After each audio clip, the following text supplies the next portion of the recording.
Hi friends, നമ്മുടെ YouTube ചാനലിലേക്ക് എല്ലാവർക്കും സ്വാഗതം.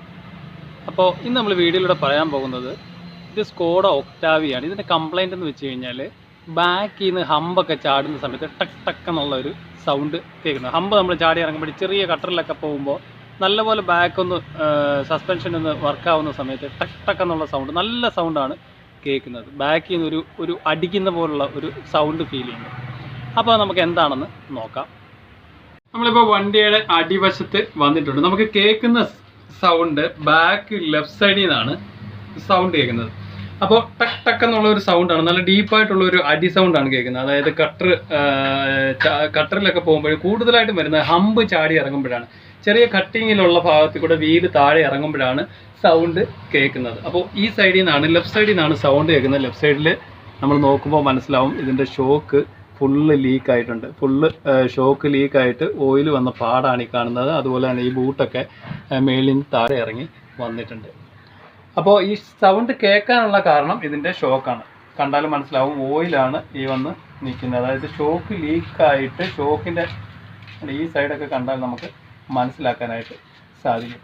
അപ്പോൾ നമുക്കിതിൻ്റെ ഷോക്ക് മാറേണ്ടതായിട്ടുണ്ട്. അപ്പോൾ വണ്ടിയുടെ കംപ്ലൈൻറ്റ്, ഇത് സ്കോഡ ഒക്ടാവിയാണ്. വണ്ടിയുടെ കംപ്ലൈൻറ്റ് എന്ന് വെച്ച് കഴിഞ്ഞാൽ ബാക്കിലെ ലെഫ്റ്റ് സൈഡ് വീലിൻ്റെ അവിടുന്ന് ടക്ക് ടക്കെന്ന് സൗണ്ട് കേൾക്കുന്നു. സൗണ്ട് കേൾക്കുന്നത് ഹമ്പൊക്കെ ഇറങ്ങുമ്പോഴാണ് സൗണ്ട് ടക്ക് ടക്കെന്ന് കേൾക്കുന്നത്. ഹമ്പ് ഇറങ്ങുമ്പോഴും ചാടുമ്പോഴും ചെറിയ കട്ടറിലൊക്കെ പോകുമ്പോഴാണ് സൗണ്ട് കേൾക്കുന്നത്. അപ്പോൾ നമുക്ക് ഇതിൻ്റെ ഷോക്കാണ് കംപ്ലൈൻറ്റ്. അപ്പോൾ ഷോക്ക് മാറ്റേണ്ടതായിട്ടുണ്ട്. ഷോക്ക് മാറാനായിട്ട് ഇവിടെ ബോൾട്ട് നട്ട് വരുന്നുണ്ട്. ഈ ബോൾട്ട് നട്ട് നമുക്ക് അഴിച്ചെടുക്കണം. അത് കൂടാതെ തന്നെ മുകളിൽ 2 ബോൾട്ട് വരുന്നുണ്ട്, അത് അഴിച്ചെടുക്കണം. ഒരു ബോൾട്ട് നട്ട് അഴിച്ചതിന് ശേഷം ഈ 2 ബോൾട്ട് അഴിച്ചെടുക്കാം. മൗണ്ടിങ് ഉൾപ്പെടെ നമുക്ക് ഷോക്ക് വെളിയിലെടുക്കാനായിട്ട് സാധിക്കും. അപ്പോൾ എന്തായാലും നമുക്ക് ഷോക്ക് അഴിച്ച് വെളിയിലെടുത്തിട്ട് അതിൻ്റെ ആക്ഷൻ എങ്ങനെയുണ്ടെന്ന് നമുക്ക് നോക്കാം. ഇപ്പോൾ മുകളിലത്തെ 2 ബോൾട്ട് അഴിച്ചിട്ടുണ്ട്. ഇതാണ് ആ 2 ബോൾട്ട് വരുന്നത്. ഇനി നമുക്ക് താഴെ നിന്ന് ഷോക്ക് മുകളിലോട്ട് പൊന്തിച്ചിട്ട് നമുക്ക് ഷോക്ക് വെളിയിലെടുക്കാം. ഓൾറെഡി നമ്മൾ താഴത്തെ ബോൾട്ട് നട്ട് അഴിച്ചെടുത്തിട്ടുണ്ട്. അപ്പോൾ എന്തായാലും നമുക്ക് ഷോക്ക് വെളിയിലെടുക്കാം. നമ്മളിപ്പോൾ ഷോക്ക് അഴിച്ച് വെളിയിൽ വെച്ചിട്ടുണ്ട്. ഷോക്ക് കണ്ടാൽ മനസ്സിലാവും ഫുള്ളായിട്ട് ഓയിൽ ലീക്കായിട്ട് നിൽക്കുകയാണ്. ഇതെല്ലാം ഓയിൽ ലീക്കായതാണ്. ഈ ഷോക്കിനുള്ളിലെ ഓയിൽ സീല് പോയിട്ട് ലീക്കായതാണ്. ഇത് കാലപ്പഴക്കം കൊണ്ട് ലീക്കാവും, നമ്മുടെ ഉപയോഗം കൊണ്ടും ലീക്കാവും. കാരണം കൂടുതലായിട്ടും റഫ് റോഡിലൊക്കെ നല്ലതുപോലെ ബ്രേക്ക് ചവിട്ടാണ്ട് ഇറക്കി കഴിഞ്ഞാലൊക്കെ ഷോക്ക് പെട്ടെന്ന് പോകാനുള്ള ചാൻസ് ഉണ്ട്. പിന്നെ കാലപ്പഴക്കം കൊണ്ടും ഷോക്ക് പോകാനുള്ള ചാൻസ് ഉണ്ട്. അപ്പോൾ ഇതിൻ്റെ ആക്ഷൻ നമ്മൾ നോക്കുന്ന സമയത്ത് നമ്മളിപ്പോൾ മുകളിലോട്ട് പൊക്കി വെച്ചിട്ട് ചുമ്മാ ഒരു ജസ്റ്റ് ഒരു തട്ട് തട്ടുമ്പോൾ തന്നെ താഴോട്ട് ഫ്രീ ആയിട്ട് അങ്ങ് പോവുകയാണ്. കേട്ടോ, ഒരു ആക്ഷനും ഇല്ല, വെറും ഫ്രീ ആയിട്ട് തന്നെ താഴോട്ട് പോവുകയാണ്. അപ്പോൾ അത് പോകാനുള്ള കാരണം ഇതിനകത്തെ ഓയിൽ ഫുള്ളായിട്ട് പുറത്ത് വന്നു കഴിഞ്ഞിട്ട് ഇതിനുള്ളിൽ ഷോക്കിന് പ്രഷർ ഇല്ലാത്തത് കൊണ്ടാണ് ഇങ്ങനെ സംഭവിക്കുന്നത്. അതുകൊണ്ടാണ് നമ്മൾ കട്ടറിൽ കയറുമ്പോൾ ഈ ഷോക്ക് ബാക്കിൽ വരുന്ന ഇതിനെ അബ്സോർബ് ചെയ്യുന്നില്ല. ബാക്കിൽ വരുന്ന ആ വൈബ്രേഷൻ ഈ ഷോക്ക് അബ്സോർബ് ചെയ്യാതെ വരുമ്പോഴാണ് ടക്ക് ടക്ക് എന്നുള്ള ഒരു സൗണ്ട്, നല്ലതുപോലെ നല്ല ഡീപ്പ് സൗണ്ട് ആയിരിക്കും ഇത്രയും ഷോക്ക് പോയി കഴിഞ്ഞാൽ കേൾക്കുന്നത്. ടക്ക് ടക്കെന്ന് അടിക്കും. ഹമ്പൊക്കെ കയറി ഇറങ്ങുമ്പോൾ ചെറിയ കട്ടിങ്സ് ഒക്കെ ഇറങ്ങുന്ന സമയത്തൊക്കെ ടക്ക് ടക്കെന്ന് സൗണ്ട് കേൾക്കും. അപ്പോൾ നമുക്ക് ഈ ഷോക്ക് മാറ്റി വിടേണ്ടതായിട്ടുണ്ട്. അപ്പോൾ ഈ ഷോക്ക് പോയതുകൊണ്ടാണ് ഈ സൗണ്ട് കേൾക്കാനുള്ള കാരണം. ഒരു ആക്ഷനും ഇല്ല.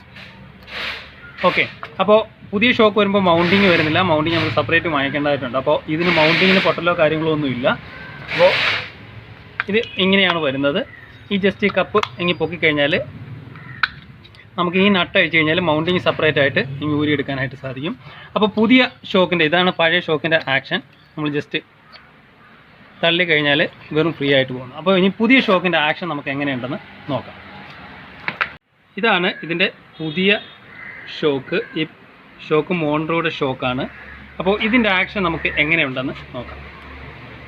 ഇത് പ്രസ് ചെയ്യണമെങ്കിൽ തന്നെ നല്ലൊരു ഫോഴ്സിൽ പ്രസ് ചെയ്യണം. ഷോക്കിൻ്റെ കണ്ടീഷൻ നമ്മൾ നോക്കുന്നത് ഫുള്ള് പ്രസ് ചെയ്ത് വിടുക, റിട്ടേൺ കൈയെടുക്കുമ്പോൾ ഇത് റിട്ടേൺ കറക്റ്റായിട്ട് വരുന്നുണ്ടോ നോക്കുക.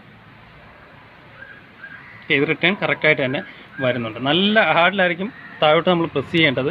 വിടുമ്പോൾ ഇത് കറക്റ്റായിട്ട് റിട്ടേൺ വരണം. ഇങ്ങനെയാണ് നമ്മൾ ഷോക്കിൻ്റെ ആക്ഷൻ നോക്കുന്നത്. ഓക്കെ, അപ്പോൾ ഈ ഷോക്ക് നമുക്ക് ഇതിൻ്റെ പഴയ മൗണ്ടിങ് ഊരിയിട്ട് ഇതിൽ ഫിറ്റ് ചെയ്യേണ്ടതായിട്ടുണ്ട്. അത് കഴിഞ്ഞ് നമുക്ക് വണ്ടിയിൽ സെറ്റ് ചെയ്യേണ്ടതായിട്ടുണ്ട്. അപ്പോൾ ഈ നട്ട് അഴിച്ച് കഴിഞ്ഞാൽ ഈ മൗണ്ടിങ് നമുക്ക് ഊരിയെടുക്കാനായിട്ട് സാധിക്കും. എന്നിട്ട് മൗണ്ടിങ് നമുക്ക് പുതിയ ഷോക്കിൽ ഫിറ്റ് ചെയ്യാം, എന്നിട്ട് വണ്ടിയിൽ ഇൻസ്റ്റാൾ ചെയ്യാം. ഓക്കെ, നമ്മളിപ്പോൾ ഇതാണ് ഇതിൻ്റെ പുതിയ ഷോക്ക്. ഈ ഷോക്കിൽ നമ്മൾ മൗണ്ടിങ് നട്ടഴിച്ചിട്ട് പഴയ മൗണ്ടിങ് തന്നെ നമ്മളിതിൽ ഫിറ്റ് ചെയ്തിട്ടുണ്ട്. മൗണ്ടിങ് നമ്മൾ മാറ്റിയിട്ടില്ല. മൗണ്ടിങ്ങും ബൂട്ടും എല്ലാം പഴയത് തന്നെയാണ്. ഷോക്ക് മാത്രമേ നമ്മൾ പുതിയത് മാറിയിട്ടുള്ളൂ. അപ്പോൾ ഇതിൻ്റെ ആക്ഷൻ നമുക്ക് നോക്കാം. ഇത് നമ്മൾ താഴോട്ട് പ്രസ് ചെയ്യുമ്പോൾ ഇത് കറക്റ്റായിട്ട് തന്നെ മുകളിലോട്ട് കയറി വരുന്നുണ്ട്. ഓക്കെ, അപ്പോൾ ഈ ഒരു കംപ്ലൈൻറ്റ് കൊണ്ടാണ് പഴയ ഷോക്ക് നല്ലപോലെ ഫുള്ളായിട്ട് ലീക്ക് ആയതുകൊണ്ടാണ് ആ സൗണ്ട് വരാനുള്ള കാരണം ബാക്കിൽ നിന്ന്. ഏത് വണ്ടി ആയാലും വോക്സ്വാഗണൊക്കെ ഇതേ സെയിം മെത്തേഡ് തന്നെയാണ് വരുന്നത്.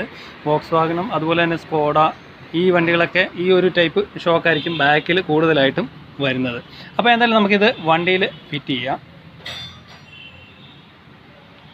ഈ കപ്പ് ഡസ്റ്റ് കപ്പാണ്. ഇത് നമുക്ക് ജസ്റ്റ് ഇങ്ങനെ പ്രസ് ചെയ്താൽ മാത്രം മതി. അപ്പോൾ നമുക്ക് വണ്ടിയിൽ ഫിറ്റ് ചെയ്യാം. ഇപ്പോൾ ഇതിൻ്റെ മുകളിൽ വരുന്ന 2 ബോൾട്ട് ഫുൾ ടൈറ്റ് ചെയ്തിട്ടുണ്ട്. ഇത് വരുന്നത് 16 വരുന്നത്. ഇതിൻ്റെ നട്ട് ബോൾട്ടുകളൊക്കെ ഈ ഷോക്കിൻ്റെ വരുന്നത് 16ൻ്റെ ബോൾട്ടുകളായിരിക്കും വരുന്നത്. അപ്പോൾ മേളത്തെ മൗണ്ടിങ്ങിൻ്റെ ഭാഗം നമ്മൾ ഫുൾ ടൈറ്റ് ചെയ്തു. താഴെയും വരുന്നത് 16ൻ്റെ നട്ട് ബോൾട്ടാണ് വരുന്നത്. അത് നമ്മൾ ഫുൾ ടൈറ്റ് ചെയ്തിട്ടുണ്ട്. അതുപോലെ തന്നെ 2 ഷോക്ക് നമ്മൾ പുതിയത് മാറിയിട്ടുണ്ട്. അപ്പോൾ കംപ്ലൈൻറ്റ് ഉണ്ടായിരുന്നത് ലെഫ്റ്റ് സൈഡാണ്. വണ്ടിക്ക് കംപ്ലൈൻറ്റ് ഉണ്ടായിരുന്നത് ലെഫ്റ്റ് സൈഡിലാണ് ഈ സൗണ്ടും കേട്ടുകൊണ്ടിരിക്കുക. അപ്പോൾ ഈ വണ്ടിയുടെ കംപ്ലൈൻറ്റ് വണ്ടി സ്കോഡ ഒക്ടാവിയാണ്. വണ്ടിയുടെ കംപ്ലൈൻറ്റ് എന്ന് പറഞ്ഞു കഴിഞ്ഞാൽ കട്ടറിൽ പോകുമ്പോൾ ടക്ക് ടക്ക് എന്നുള്ള ഒരു സൗണ്ട്, അതായത് ഒരു ഇടിപ്പ് സൗണ്ടാണ്. ടക്ക് ടക്ക് എന്നുള്ള ഒരു സൗണ്ടാണ് ലെഫ്റ്റ് സൈഡിൽ നിന്ന് കേട്ടുകൊണ്ട്. കട്ടർ മാത്രമല്ല, ഹമ്പിലാണ് മെയിനായിട്ട് കേട്ടുകൊണ്ടിരുന്നത്. നമ്മൾ ഹമ്പ് കയറി ഇറങ്ങുന്ന സമയത്ത് ടക്ക് എന്നുള്ള ഒരു സൗണ്ട്, നല്ല ബോഡിയിൽ എന്തോ ഒന്ന് അടിക്കുന്ന പോലുള്ള ഒരു ഫീലാണ് കേട്ടുകൊണ്ടിരിക്കുന്നത്. ശരിക്കും പറഞ്ഞാൽ ഈ സൗണ്ട് കുറേ കാലമായിട്ട് ഉണ്ടായിരിക്കണം. ഇപ്പോൾ ചെറിയൊരു ഓയിലിലേക്ക് വരുമ്പോൾ തന്നെ ചെറിയൊരു സൗണ്ടിന് വ്യത്യാസം വരും. ഇതങ്ങനെ ഓയിൽ ലീക്കായി ഫുള്ള് പോയി കഴിഞ്ഞപ്പോൾ നല്ലൊരു സൗണ്ട് വരാൻ തുടങ്ങി. അപ്പോഴാണ് കസ്റ്റമർ കൂടുതലായിട്ടും ശ്രദ്ധിക്കുന്നത്. അപ്പോൾ ചെറിയൊരു സൗണ്ട് ഉണ്ടെങ്കിൽ തന്നെ കറക്റ്റായിട്ട് കാണിക്കുക. ഈ ഷോക്കിന് കംപ്ലൈൻറ്റ്, ഈ ഓയിൽ ലീക്ക് ഷോക്കിൻ്റെ ആക്ഷന് വ്യത്യാസം വന്നാൽ ടയറിന് തേയ്മാനമൊക്കെ ഉണ്ടാവാനുള്ള ചാൻസ് കൂടുതലാണ്. ടയർ തേയ്മാനമൊക്കെ ഉണ്ടാവും. അപ്പോൾ അതൊക്കെ ശ്രദ്ധിക്കുക. സൗണ്ട് ബാക്കിൽ നിന്നൊക്കെ കേൾക്കുന്നുണ്ടെങ്കിൽ ഈ ഒരു കാര്യം നോക്കുക. വോക്സ്വാഗൺ അതുപോലെ തന്നെ സ്കോഡ ഇതിനൊക്കെ ഈ ഒരു മെത്തേഡിലായിരിക്കും ബാക്കിൽ ഷോക്ക് വരുന്നത്. അപ്പോൾ ഇതിൻ്റെ കംപ്ലൈൻറ്റ് കട്ടറിൽ പോകുമ്പോൾ ഉള്ള സൗണ്ടായിരുന്നു. വണ്ടി സ്കോഡ ഒക്ടാവിയാണ്. അപ്പോൾ ഇതിൻ്റെ ഷോക്ക് മാറുന്നതും ഷോക്കിൻ്റെ ലീക്കും അതിൻ്റെ കാര്യങ്ങളൊക്കെയാണ് നമ്മൾ ഈ വീഡിയോയിലൂടെ മനസ്സിലാക്കിയത്. Okay, thank you for watching.